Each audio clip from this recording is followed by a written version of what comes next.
to Flagstone Pavers Get Educated website. Thank you for joining us. This segment is going to explain what the different types of pavers are. We're going to start with what an interlocking concrete paver is. This is defined by ASTM, which stands for the American Society of Testing and Materials. They define an interlocking concrete paver as a concrete product that you take the thickness and divide it into the longest length, and the aspect, they call this an aspect ratio. That can't be greater than 4. For example, this product, which we call our Frontier, measures 4 inches by 4 inches by a thickness of 2 3/8, which gives you an aspect ratio of 4 divided by 2 3/8 of 1.7.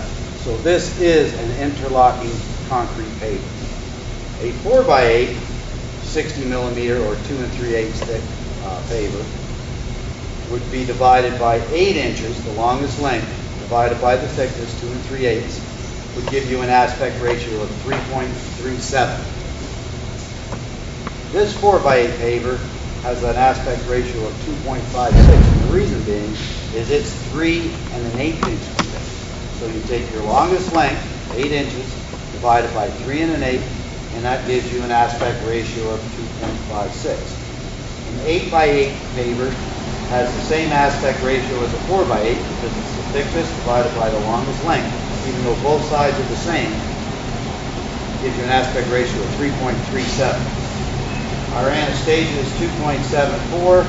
Our Capital is 3.63. Our Flagler paver has an aspect ratio of 2.74.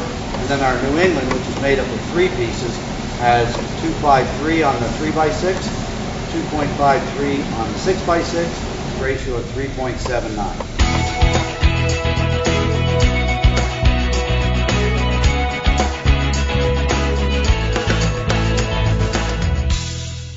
These are all of Flagstone's interlocking concrete pavers.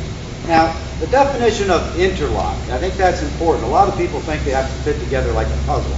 That's not what that means.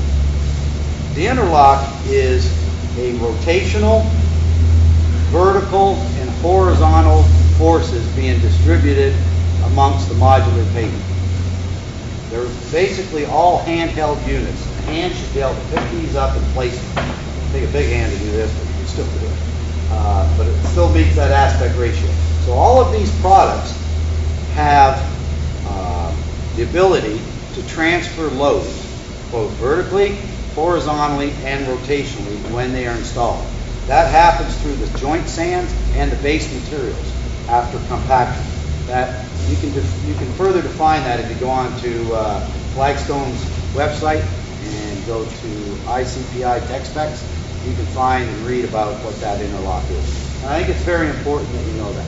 There's 2 other types of pavements that we make. We make slab pavers, which we're going to describe next, and we make thin pavers, or sometimes referred to as tile pavers. We're going to show you those as well. But thank you for joining us on the interlocking side. Now we'll move to the next section.